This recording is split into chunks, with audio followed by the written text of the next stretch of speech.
بسم اللہ الرحمن الرحیم۔ معلومات نامہ دیکھنے والے تمام ناظرین کو السلام علیکم۔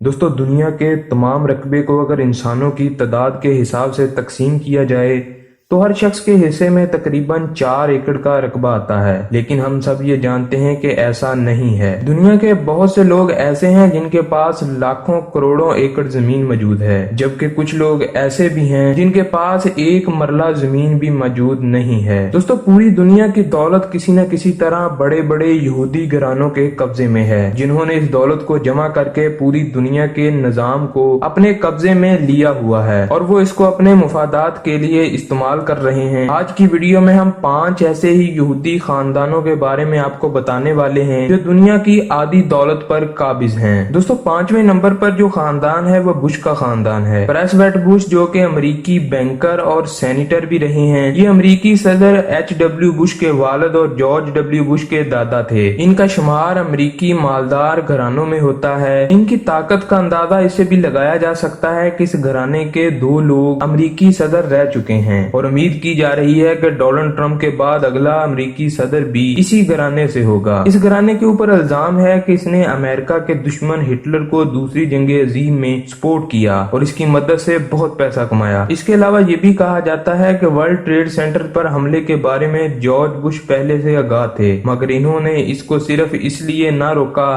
تاکہ اس کے بعد ہونے والی جنگ سے مالی مفاد حاصل کر سکیں۔ دوستو، 4تھے نمبر پر جو یہودی خاندان ہے، اس خاندان کا نام ڈیو پونٹ خاندان ہے۔ ڈیو پونٹ گھرانے کے سربراہ سیمیول ڈیو پونٹ تھے، جو کہ 18ویں صدی میں فرانس سے ہجرت کر کے امریکہ آیا تھا۔ یہ پیشے کے اعتبار سے ایک اکانومسٹ تھا۔ اس نے امریکہ میں گن پاؤڈر کی ایک فیکٹری قائم کی، جس کے بعد نائلون اور پولیمر کی تیاری بھی اس کی ذمہ داری میں شامل ہو گئی۔ اس کے ساتھ ساتھ ڈائنامائٹ کی تیاری بھی اسی فیکٹری میں ہونا شروع ہوئی۔ اس گھرانے کے متعلق کہا جاتا ہے کہ اس نے گن پاؤڈر اور ڈائنامائٹ کی فروخت میں بہت پیسہ کمایا۔ اس کے علاوہ امریکہ کے پہلے ایٹم بم کی تیاری کی منصوبہ بندی اور تیاری بھی انہی کے ہاتھوں ہوئی تھی۔ اس گھرانے کے متعلق یہ بھی کہا جاتا ہے کہ حشیش کے بیجوں کی تیاری میں بھی یہ ملوث ہیں اور دنیا میں ہونے والی جنگوں کی منصوبہ بندی اور اس کے سبب اسلحے کی خرید و فروخت میں بھی ان کا بڑا ہاتھ ہے۔ دوستو، تیسرے نمبر پر جو یہودی خاندان ہے، یہ مارگن کا خاندان ہے۔ دوستو، 19ویں صدی کے اختتام پر جان پیٹر یونٹ مارگن نے JP مارگن اینڈ کمپنی کے نام سے ایک فائنینشیل کمپنی قائم کی، جس کا کام قرضے دینا تھا۔ اسی دوران امریکہ اپنے وقت کی بدترین فائنینشیل کرائسس سے دوچار تھا۔ اس موقع پر جب امریکہ کے سونے کے ذخائر بری طرح کم ہونا شروع ہو گئے اور اس کا ڈالر بھی اپنی وقت کھو رہا تھا، اس موقع پر JP مارگن نے رتھ شیلڈ کے ساتھ مل کر بڑی مقدار میں سونا امریکن ذخائر میں جمع کروا کر اس کی اکانومی کے معاملات پر اپنا اثر و رسوخ میں اضافہ کیا اور اس کے باعث امریکہ کی فولاد سازی اور الیکٹرانک کی صنعت کو اپنے قبضے میں کر لیا اور اس کے ساتھ ساتھ مارگنائزیشن کے نام سے ایک نظام کی بنیاد ڈالی، جس کے ذریعے کم معاوضے پر مزدوروں سے کام لینا اور زیادہ سے زیادہ منافع کے حصول کے لیے فیکٹروں میں حفاظتی نظام کو نظر انداز کر کے مزدوروں سے کام لینا بھی شامل تھا۔ اس کے علاوہ انہوں نے دنیا کے دوسرے کمزور ممالک کو بھی سخت ترین شرائط پر قرضے فراہم کر کے ان کی معیشت پر بھی اپنا قبضہ جمائے رکھا۔ دوستو، دوسرا امیر ترین یہودی خاندان راک فیلر کا خاندان ہے۔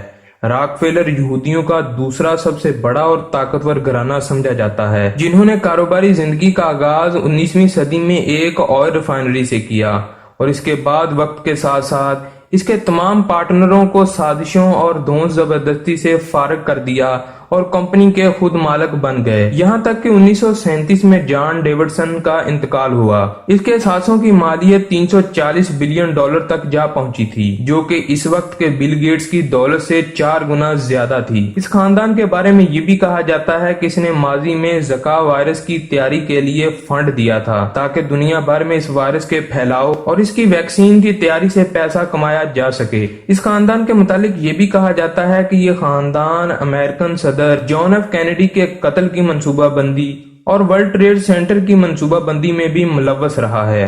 دوستو، پہلے نمبر پر جو امیر ترین یہودی خاندان ہے، یہ رتھ شیلڈ کا خاندان ہے۔